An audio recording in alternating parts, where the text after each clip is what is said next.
등차 수열 합에 대한 특징과 성질들에 대해서 얘기를 좀 해볼게요. 작년도 4월 기출문제와 변형 문제입니다. 조건을 읽어보면 등차 수열의 항들을 연결하면 직선이 되고 그 직선의 기울기가 공차인데 그 공차가 플러스라고 나왔고 그 다음 모든 항이 정수라고 나왔죠. 이 부분은 중요하게 쓰일 거고요. 그 다음에 이 뜻은 n번째 항과 이 n번째 항이 정확하게 뭐라 그럴까, 대칭의 중심에 대하여 대칭의 위치에 놓여 있다 이런 얘기인데요. 그런데 수열 중 x축과 만나는 항은 없다 이렇게 얘기가 되면서 이 n번째와 이 n번째 항이 정확하게 크기는 같고 부호만 다른 상태이다 이렇게 되는 거죠. 자, 이러면 무슨 일이 생기냐면 정확하게 항이 n 플러스 1개가 있는데 축 아래쪽에 있는 항이 2분의 n 플러스 1개 있고 축 위쪽에 있는 항도 2분의 n 플러스 1개가 있습니다. 그런데 절대값을 씌우니까 그게 대칭이 되겠죠.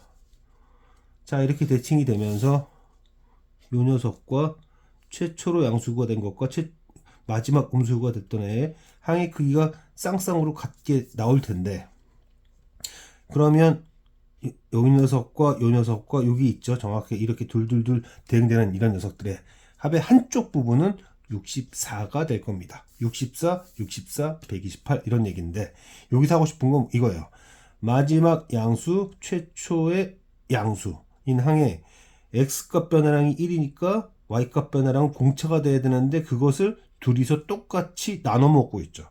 그러므로 최초의 양수인 항은 2분의 d가 돼야 됩니다. 왜냐면 마지막 음수와 최초의 양수인 항 x값 변화량이 1이니까 y값 변화량이 d가 돼야 되는데 2분의 d만큼 올라가고 2분의 d만큼 올라가야 되기 때문입니다. 자, 그러면 지금 2분의 n 플러스 1개의 양수를 한번 쳐다봅시다. 그래서 그냥 차라리 얘를 그냥 첫 번째라고 볼게요. 얘가 첫 번째. 그리고 첫 번째가 2분의 d. 그럼 두 번째는 얘로부터 d만큼 올라가야 되니까 이게 2분의 3d. 이게 첫 번째, 이게 두 번째. 마지막 몇 번째가 돼야 되죠? 2분의 n 플러스 1번째. 잘 보면 알겠지만 이 숫자 어떻게 되고 있습니다. 어떻게 되고 있냐면 순서에다가 2배를 곱한 다음에 1을 빼고 있으니까 2분의 n 플러스 1번째 녀석은 당연히 2분의 n 플러스 1번째는 2에다가 2분의 n 플러스 1을 곱하고 1을 빼면 되겠죠. 얘네들의 합이 얼마다? 64다. 64다. 근데 알다시피 1, 3, 2n-1이면 뭐가 됩니까? 이 n번째 순서를 제곱하잖아요. 따라서 이 녀석은 2분의 d라고 주면 1, 3, 마지막에 2에 2분의 n 플러스 1 마이너스 이렇게 되니까 얘네들은 2분의 n 플러스 1의 제곱이 되고 그게 64 이렇게 되는 것이고, 자, 그렇게 되니까 왼쪽에다 쓰겠습니다. 뒤에 n 플러스 1의 제곱이 2의 1승, 2승, 3승, 9승이 되죠. 자, 얘와 얘 모두 2로만 구성이 되어야 됩니다. 따라서 얘가 2의 4승일 때 d는 2의 1승이 되고, 얘가 2의 3승일 때 얘가 2의 3승일 때 2의 3승이 됩니다. 이런 식으로 여긴 2씩 줄어들어서 여기 2씩 줄어드는 만큼 얘는 또 2씩 증가하고 또 2씩 줄어들어서 2씩 증가하고 더 줄어들 수는 없죠. m은 자연수니까. 그래서 공차는 이렇게 4개가 가능하다. 이것과 유사한 변형 문제를 볼게요. 수열의 기울기 공차가 플러스라면 일정 단계까지 우물로 가다가 양이 돼서 어느 순간부터 계속 양이 될 테니까 수열의 항이 양수인 것의 원소, 서로 다른 원소가 유한할 수가 없습니다. 그래서 만약에 공차가 양수라면 A 집합은 무한 집합이 된다. 그러므로 공차는 음수라는 것을 알 수 있다로부터 시작을 해서, 자, 이 뜻이 무슨 뜻이냐면 지금 뭐 정리를 해보면요, 첫 번째 항, 두 번째 항, 세 번째 항, 여긴 항상 순서죠. 자, 순서 다섯 번째, 여섯 번째 항에 대해서 이런 얘기예요. 자, 여긴 순서고, 이제 수열의 합을 따지면 첫 번째 항, 이 항이 뭐 1번 이렇게 됐다고 합시다. 그러니까 첫 번째 항이 1일 때 수열이 A1이 1이다 이거예요. A2는 뭐 2번이라고 합시다. 그럼 수열합은 1 플러스 2가 되겠죠.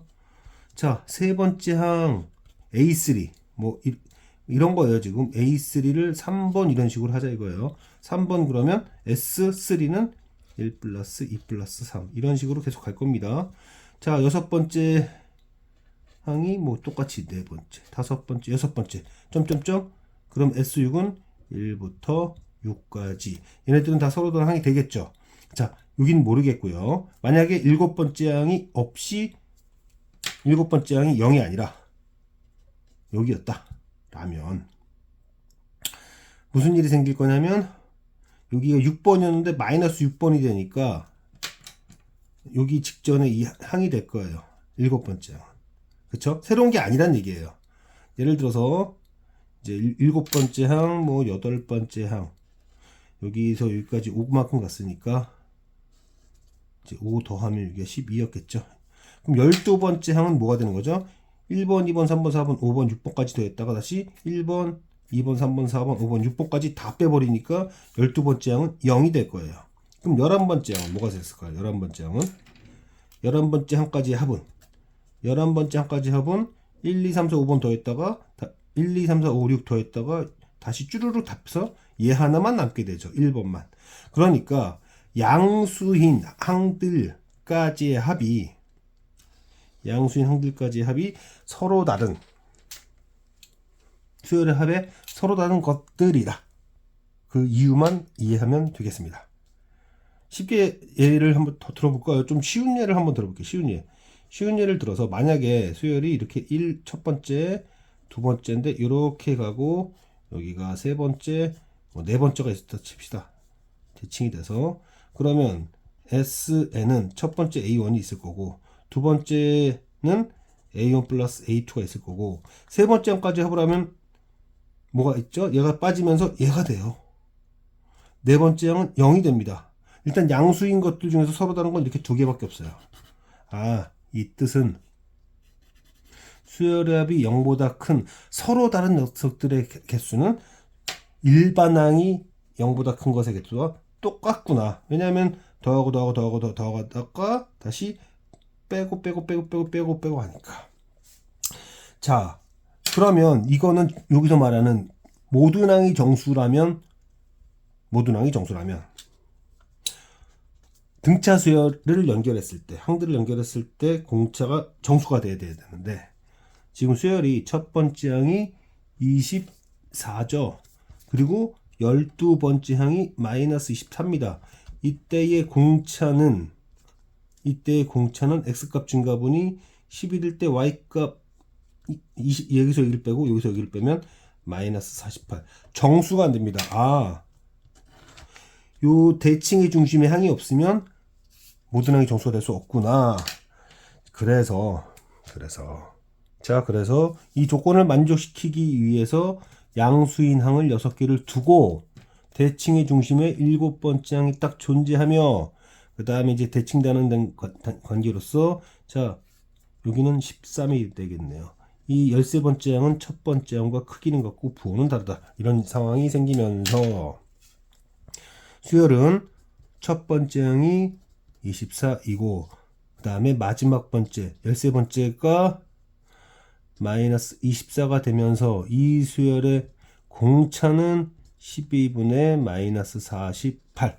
자, 이 수열은 기울기가 마이너스 4이고 지나는 점이 1,24인 수열이면서 A10은 4구 36 플러스 24 마이너스 10이다.